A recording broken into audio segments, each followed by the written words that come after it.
Assalamualaikum warahmatullahi wabarakatuh. Selamat pagi, selamat beraktivitas, dan selamat belajar untuk teman-teman semua.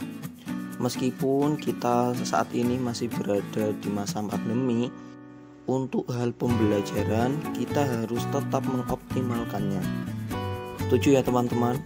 Nah teman-teman, pada kesempatan kali ini kita akan belajar mata kuliah auditing tentang subsequent event dan penyelesaian pemeriksaan audit bersama kami dari kelompok 10 yang beranggotakan saya, Agus Lukman Hakim, dan dua rekan saya, Merlinda Miratama dan juga Fitroh Sri Muhidah. Oke teman-teman, tak perlu pembukaan yang panjang lebar lagi, mari kita masuk ke pembahasannya. Cek. Nah teman-teman, yang pertama kita harus tahu dulu apa itu subsequent events. Jadi subsequent events merupakan peristiwa atau transaksi yang terjadi setelah tanggal diterbitkannya neraca, tetapi sebelum diterbitkannya laporan audit, yang mempunyai akibat yang material terhadap laporan keuangan dan memerlukan penyesuaian atau pengungkapan dalam laporan tersebut. Nah, dari pengertian tersebut kita akan menarik tiga hal. Yang pertama, peristiwa atau transaksi yang terjadi setelah tanggal neraca tetapi sebelum diterbitkannya laporan audit. Nah, jadi ada jeda antara tanggal penerbitan neraca dan tanggal diterbitkannya laporan audit. Nah, jeda masa tersebut kita kenal sebagai subsequent events. Yang kedua, mempunyai akibat yang material terhadap laporan keuangan. Adanya peristiwa yang terjadi saat setelah tanggal neraca tersebut sehingga laporan audit diterbitkan yang berdampak material terhadap laporan keuangan, itu kita sebut sebagai subsequent event. Yang ketiga, memerlukan penyesuaian dan pengungkapan dalam laporan tersebut.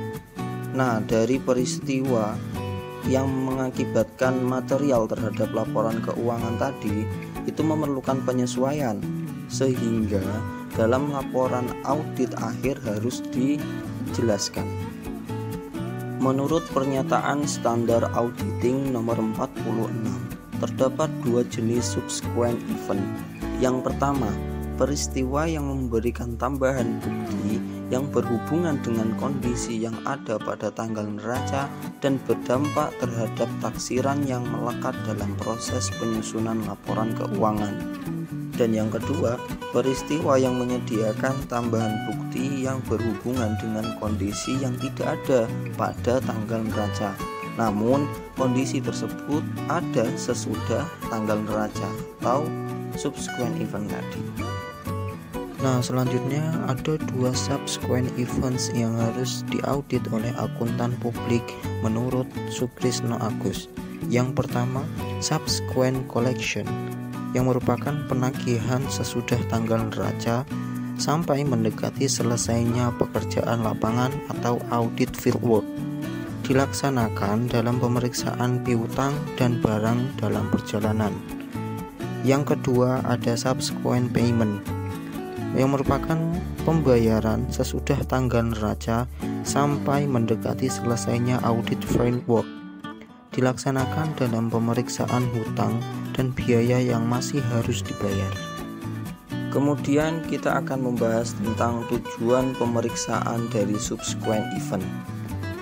Yang pertama, sesuai dengan pengertian tadi, menentukan keberadaan kejadian penting sesudah tanggal neraca yang membutuhkan penyesuaian terhadap laporan keuangan atau memerlukan pengungkapan dalam catatan atas laporan keuangan agar tidak menyesatkan pengguna laporan keuangan. Tujuan ini ditujukan kepada pengguna laporan keuangan agar tidak merasa kebingungan ketika membaca laporan keuangan. Yang kedua, menentukan kemungkinan tertagihnya piutang. Tujuan ini terjadi ketika ada piutang yang tertagih dalam waktu subsequent event yang memiliki dampak material terhadap laporan keuangan. Nah, tujuan yang ketiga, memastikan bahwa barang dalam perjalanan yang tercantum di neraca per tanggal neraca masih di dalam perjalanan. Untuk jurnal saat membayar uang muka pembelian, yaitu barang dalam perjalanan pada posisi debit dan kas serta hutang dagang pada posisi kredit. Selanjutnya, ketika menerima barang sebelum tanggal neraca, jurnalnya adalah persediaan pada sisi debit dan hutang dagang pada sisi kredit. Nah, dari dua jurnal tersebut tadi terdapat saldo barang dalam perjalanan dan terjadi 2 kali pencatatan hutang dagang. Seharusnya pencatatan jurnal tersebut tadi yaitu persediaan pada sisi debit dan barang dalam perjalanan dalam sisi kredit, sehingga pada saat hutang tersebut tadi dilunasi, jurnal untuk mencatatnya adalah hutang dagang dalam sisi debit dan kas pada sisi kredit. Nah, tujuan yang keempat adalah untuk memastikan kewajiban dan beban yang masih harus dibayar yang tercantum di neraca per tanggal neraca tadi merupakan kewajiban perusahaan yang akan dilunasi pada saat jatuh temponya atau sesudah tanggal neraca. Dan tujuan yang terakhir adalah memastikan bahwa tidak ada kewajiban perusahaan yang belum dicatat pada tanggal neraca tadi. Yang berikutnya ada prosedur pemeriksaan subsequent event. Yang pertama ada pemeriksaan pengeluaran dan penerimaan kas sesudah tanggal neraca sampai mendekati tanggal selesainya audit fieldwork. Yang kedua, pemeriksaan bukti pengeluaran dan penerimaan barang sesudah tanggal neraca sampai mendekati tanggal selesainya audit fieldwork. Yang ketiga, periksa cut-off, pembelian dan penjualan. Yang keempat, review laporan keuangan interim untuk periode sesudah tanggal neraca. Yang kelima, minta kopi notulen rapat direksi, dewan komisaris, pemegang saham, periksa apakah ada komitmen dari perusahaan yang baru dipenuhi pada periode sesudah tanggal neraca.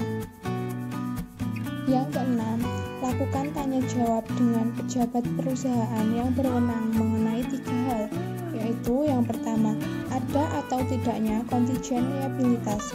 Yang kedua, ada atau tidaknya perubahan dalam modal saham, kewajiban jangka panjang atau kredit modal kerja dalam periode sesudah tanggal neraca. Yang ketiga, ada atau tidaknya kejadian penting sesudah tanggal neraca yang memerlukan adjustment terhadap laporan keuangan atau penjelasan catatan laporan keuangan. Yang ketujuh, kirim konfirmasi ke penasehat hukum perusahaan. Yang kedelapan, analisa perkiraan professional fees. Yang kesembilan, dapatkan surat pernyataan langganan atau client representation letter. Selanjutnya kita akan membahas tentang penyelesaian pemeriksaan akuntan. Beberapa hal yang harus diperhatikan atau dilakukan akuntan publik sebelum suatu pemeriksaan akuntan dinyatakan selesai. Jika yang pertama, seluruh kertas kerja pemeriksaan harus ditandatangani atau diparaf oleh pembuatnya dan direview oleh atasannya. Yang kedua, hasil review harus didokumentasikan dalam suatu review notes dan harus dijawab oleh staf yang direview secara tertulis. Yang ketiga, daftar audit adjustment harus disusun lengkap dengan indeks working paper-nya, kemudian didiskusikan dengan klien. Yang keempat, audit adjustment yang sudah disetujui klien harus diposting ke masing-masing kertas kerja yang berkaitan. Kelima, draft report disusun oleh auditor in charge atau pimpinan tim audit, kemudian direview oleh audit manager dan audit partner. Keenam, sebelum kertas kerja pemeriksaan dan draft report direview oleh audit manager dan audit partner, maka audit supervisor harus menyusun notes to PPM atau catatan untuk partner, principal, dan manager. Yang ketujuh, setelah draft report direview dan disetujui PPM, diskusikan dengan klien. Jika klien setuju, buat final audit report. Yang kedelapan, sebelum laporan audit diserahkan kepada klien, auditor harus meminta surat pernyataan langganan dari klien. Tanggal surat harus sama dengan tanggal selesainya audit, file work, dan tanggal laporan audit. Yang kesembilan, auditor membuat draft management letter. Setelah direview dan disetujui PPM, diskusikan dengan klien. Jika klien setuju, buat management letter final untuk klien. Ke-10, tahap akhir, selesaikan urusan pelunasan audit fee atau ditambah 10% PPN dan dikurangi PPh pasal 23 sebesar 7,5%. Yang ke-11, dalam audit working papers, cantumkan catatan untuk audit tahun berikutnya. Ke-12, opini yang diberikan tergantung hasil pemeriksaan. Yang ke-13, dalam mereview kertas kerja pemeriksaan, KAP sebaiknya mempunyai daftar audit working papers review guide.